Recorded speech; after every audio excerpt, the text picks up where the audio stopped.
Democratic Party came into power on the 4th day of March, 1913.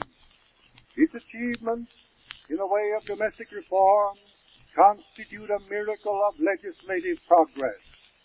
Provision was made for an income tax, thereby relieving our law of the reproach of being unjustly burdensome to the poor.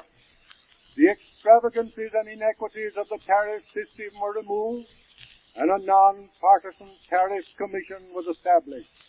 Pan-Americanism was encouraged. The great reaches of Alaska were opened up to commerce and development. Dollar diplomacy was destroyed. A corrupt lobby was driven from the national capital. A Workmen's Compensation Act was adopted. The Federal Trade Commission was created. Child labor legislation was enacted. The Smith-Lever Bill for the improvement of farm conditions was passed. The Parcel Post and the Rural Free Delivery were developed. A Corrupt Practice Act was adopted. A Good Roads Bill and a Rural Credit Act were passed, and the Federal Reserve System was established. This last law not only reformed an archaic currency system, but placed our financial affairs upon such a sound basis that we successfully met the vast expenditures made necessary by war, and without strain or panic were able to supply the needs of our allies. When war came, we provided the necessary legislation. A War Finance Corporation was created. The Office of Alien Property Custodian was established.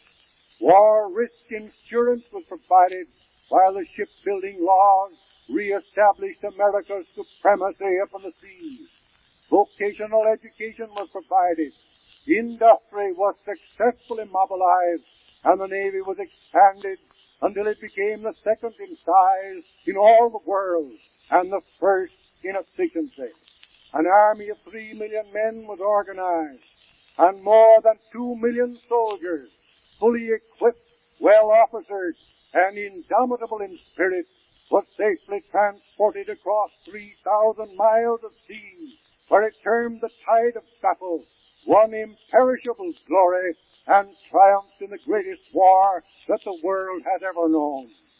Petty criticism of minor defects and individual officials may for a time attract a superficial attention, but the significant things, the great outstanding facts of the last 6 years, plead eloquently for the democratic cause. Not only were these results accomplished under democratic authority, but the very terms upon which hostilities came to an end were formulated by a democratic president. Our leader has become the world's leader. In very truth, the hopes of mankind look to the American president.